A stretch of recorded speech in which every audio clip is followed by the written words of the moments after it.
37.कुछ% आया 1 बजे और नगर की है। मतदान जिस तरीके से लोग बाहर कम निकल के आ रहे हैं, क्या सकता है? मैं समझती हूँ कहीं ना कहीं अगर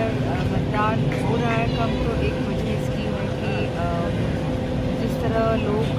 दबाव की राजनीति का प्रयोग कर रहे हैं और कहीं ना कहीं भाजपा के जो समर्थक भी हैं वो इसको सही नहीं मान रहे हैं, तो ये वेरी मच पॉसिबल है कि भाजपा के समर्थन में ही लोग निकल के भागे। मैडम, लगातार जिस तरीके से ठोसले दावे किए जा रहे थे, ये कहा जा रहा था निष्पक्ष और निर्भीक होकर चुनाव कराया जा रहा है, लगातार सुबह से पूरी तरह षड्यंत्र चल रहा है देश में ही। किसी भी तरह देश के लोकतंत्र को नष्ट कर दिया जाए, संविधान को भी नष्ट कर दिया जाए और कहीं ना कहीं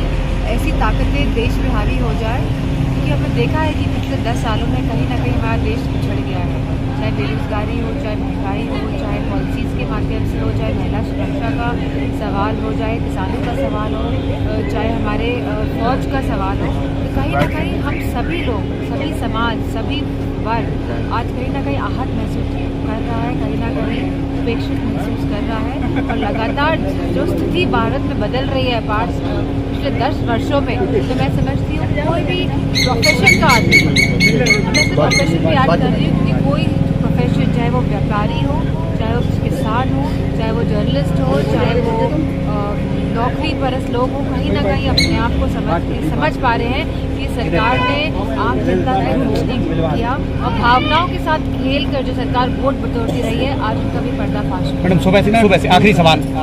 सुबह से आप दौड़ रही है, तमाम शिकायतें मिल रही हैं, उसमें ये भी देखा गया है कि खासकर सपा का वोटर, उसको धमकाया जा रहा है, वोट बूथ तक नहीं जाने दिया जा रहा है, पर्ची फाड़ी जा रही है, क्या? क्योंकि बुरी तरह हार रहे हैं ये लोग, कहीं ना कहीं घबराहट भी है